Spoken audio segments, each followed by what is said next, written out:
Hello students, आज मैं आपको वित्त के स्रोत का अगला टॉपिक है सार्वजनिक जमा। इसके बारे में बताऊंगी। जब संगठन सीधे जनता से धन जमा करते हैं तो उसे सार्वजनिक जमा कहते हैं। यानी जनता से सीधे पैसा जमा करते हैं कोई भी कंपनी या संगठन, तो उसे हम सार्वजनिक जमा कहते हैं। सार्वजनिक जमा पर साधारणतः बैंक जमा पर दिए जाने वाले ब्याज से ऊंचे दर से ब्याज दिया जाता है। यानी बैंक जितना ब्याज देती है ना, बैंक में पैसे जमा कराते हैं अपन, बैंक से जितना ब्याज मिलता है उससे ज़्यादा ब्याज जो है ये संगठन देते हैं। जो भी व्यक्ति किसी संगठन में राशि जमा कराना चाहता है तो उसे इसके लिए एक फॉर्म भरना होता है और संगठन इसके बदले में ऋण के परिणाम स्वरूप जमा प्राप्ति की रसीद देता है। यानी कि आप अगर किसी कंपनी या संगठन में पैसे जमा करवाते हैं तो आपको एक प्रमाण के रूप में एक रसीद, जमा की रसीद दी जाती है। सार्वजनिक जमा व्यवसाय की मध्य एवं लघु अवधि दोनों वित्तीय आवश्यकताओं की पूर्ति करती है। यानी कि मध्य और लघु। सार्वजनिक जमा जमाकर्ता और संगठन दोनों के लिए उपयुक्त रहता है। जबकि जमाकर्ताओं को बैंक दर से अधिक ब्याज मिलता है तो कंपनियों के लिए जमा की लागत बैंकों से ऋण लेने की लागत से कम होती है। यानी कहने का मतलब है कि सार्वजनिक जमा में क्या होता है, जमा कराने वाला और संगठन दोनों को ही लाभ मिलता है। कैसे मिलता है? जमा कराने वाले को एक तो बैंक से ज़्यादा ब्याज मिलता है और जो संगठन होता है, कंपनी होती है, तो उसको अगर अन्य किसी बैंकों से अगर लोन लेती है ना तो उसमें ज़्यादा खर्चा आता है और जनता से जमा प्राप्ति में कम आता है। ठीक है। कंपनियां साधारणतः 3 वर्ष के लिए सार्वजनिक जमा को आमंत्रित करती हैं। 3 साल के लिए होता है जनरली इसका।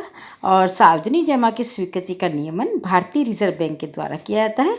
और सार्वजनिक जमा के निम्न लाभ है। पहला है, देखिए, जमा प्राप्ति की प्रक्रिया सरल है, किसी भी प्रकार की प्रतिबंधन शर्तें नहीं होती है जैसे कि साधारणतः ऋण अनुबंधों में होती है। कहने का मतलब है इसकी जो प्रोसेस है बहुत इजी है, कोई प्रतिबंध शर्तें वगैरह कुछ भी नहीं होती है। जैसे अगर हमें अन्य किसी बैंक वगैरह से किसी से लोन लेना हो ना तो उसमें ज़्यादा फॉर्मेलिटीज़ पूरा करना पड़ता है ना, इसलिए इसमें कोई ऐसा फॉर्मेलिटीज़ की ज़रूरत नहीं होती है, बहुत ईजी प्रोसेस है।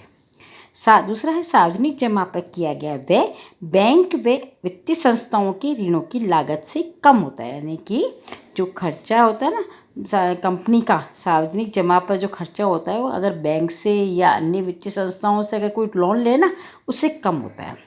तीसरा है, सार्वजनिक जमा आमतौर पर कंपनी की परिसंपत्तियों पर प्रभाव नहीं है। यानी कोई भी संपत्ति को सार्वजनिक जमा के लिए गिरवी रखने की जरूरत नहीं है। कंपनियों को परिसंपत्तियों को अन्य स्रोतों से ऋण जुटाने के लिए जमानत के तौर पर उपयोग में लाया जा सकता है। कहने का मतलब है कोई भी कंपनी या संगठन जब सार्वजनिक जमा प्राप्त करता है तो उसे कुछ कंपनी की संपत्ति को गिरवी रखने की ज़रूरत नहीं होती। एक प्रकार का सार्वजनिक जमा भी एक प्रकार का जनता से लिया गया लोन ही होता है एक तरह से, है ना।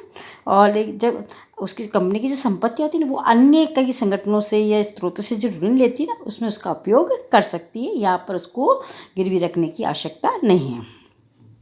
जमाकर्ताओं के पास वोट देने का अधिकार नहीं होता, इसलिए कंपनी के नियंत्रण प्रभावित नहीं होता है। यानी कि इसमें सार्वजनिक जमा में जो जमा करवाते हैं उनको कोई वोटिंग पावर नहीं मिलती है कंपनी के अंदर, इसलिए कंपनी की प्रबंध व्यवस्था में कोई उनका हस्तक्षेप नहीं होता है। ठीक है।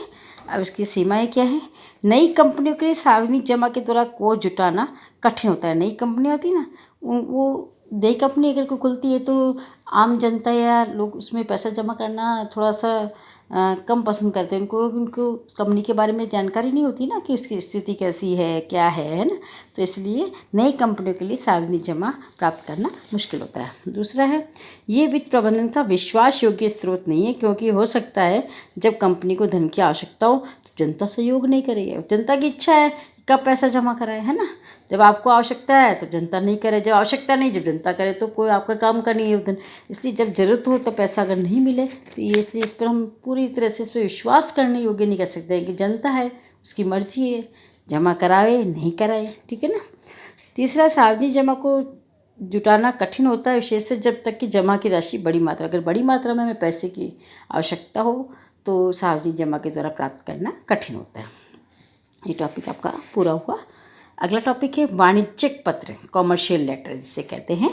ये अल्प अवधि के वित्त के स्रोत का एक साधन है और इस वाणिज्यिक पत्रों का प्रादुर्भाव 90 के दशक में प्रारंभ हुआ था।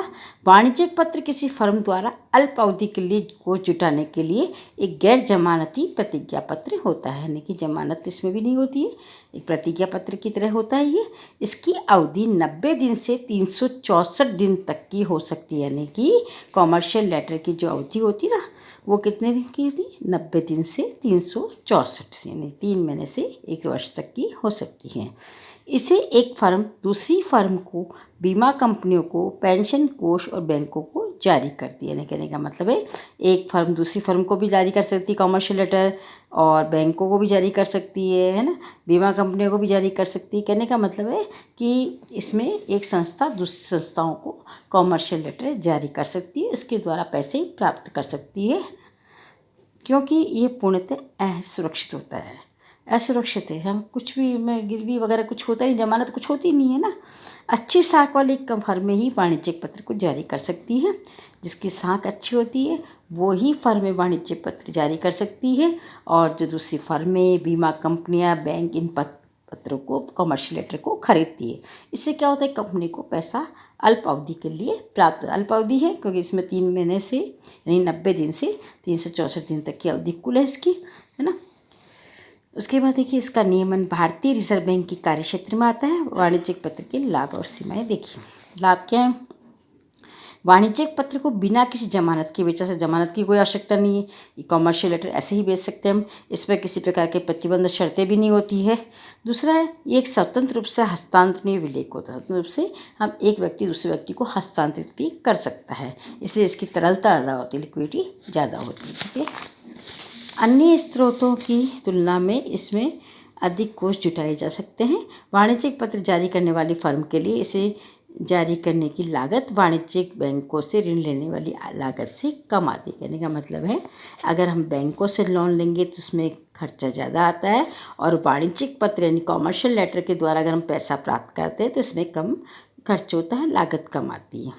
वाणिज्यिक पत्र से कोषों की प्राप्ति अबाध गति से होती है, क्योंकि इससे भुगतान को जारीकर्ता फर्म की आवश्यकता अनुसार ढाला जा सकता है। इसके अतिरिक्त परिपक्व हो रहे वाणिज्यिक पत्र का भुगतान नए वाणिज्यिक पत्र को बेचकर किया जा सकता है। कहने का मतलब ये है कि इसमें क्या होता है कि अगर आपने कॉमर्शियल लेटर जारी किया है ना, मान लीजिए 3 महीने के लिए किया है ना, आपको 3 महीने के लिए पैसा मिल गया, बाद में 3 महीने बाद आपको पैसा चुकाना है, तो अब आपके पास चुकाने के लिए पैसा अगर नहीं भी है तो आप क्या कर सकते हो, इसकी जगह नए वाणिज्यिक पत्र जारी कर दो, कॉमर्शियल लेटर प्राप्त करो, तो आपको पैसा नहीं चुकाना पड़ेगा, वो उसमें एडजस्ट हो जाएगा, है ना।